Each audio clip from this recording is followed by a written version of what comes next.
2 साल पहले एक अनजान लड़के से फ़ोन पर मेरी दोस्ती हो गई। हमारी बात मैसेज या ऑडियो कॉल पर होती थी। हम दोनों ने कभी एक दूसरे को नहीं देखा था। उसका लहजा इतना अच्छा था कि मुझे उससे मोहब्बत हो गई। मैंने अपनी मोहब्बत का इजहार किया तो उसने हाँ कर दी। फिर हम दोनों ने एक दूसरे को तस्वीरें शेयर की।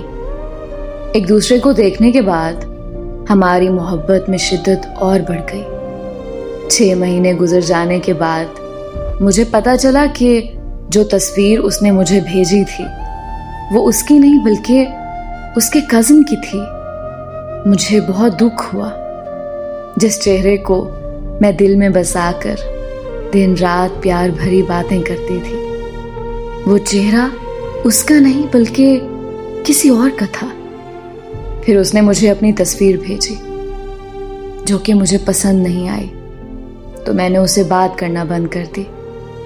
उसने मुझसे बहुत माफ़ियाँ मांगी, बहुत मिन्नतें की, लेकिन मैंने उसे माफ़ नहीं किया और उसका नंबर ब्लॉक कर दिया।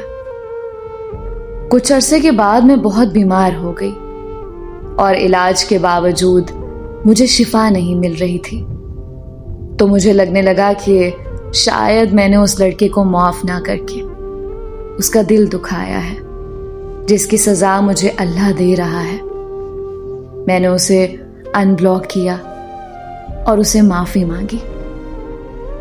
उसके माफ़ करने के बाद मैं जल्दी ठीक हो गई। हम फिर से एक दूसरे के साथ दिन रात बातें करने लगे। इस बार मोहब्बत की शिद्दत पहले से कई गुना बढ़ चुकी थी। लेकिन किस्मत का खेल देखो, मेरे साथ फिर धोखा हो गया। वो शादीशुदा और 2 बच्चों का बाप निकला और उसने ये बात मुझसे छुपाई हुई थी और उसे इस बात का इल्म नहीं था कि मुझे उसकी शादी का पता चल चुका है। उसके धोखे ने मुझे अंदर से तोड़ के रख दिया। लेकिन मैं अब उसकी मोहब्बत में इस कदर पागल हो चुकी हूं कि मेरे लिए उसको छोड़ना शायद अपनी सांसों को तोड़ना है।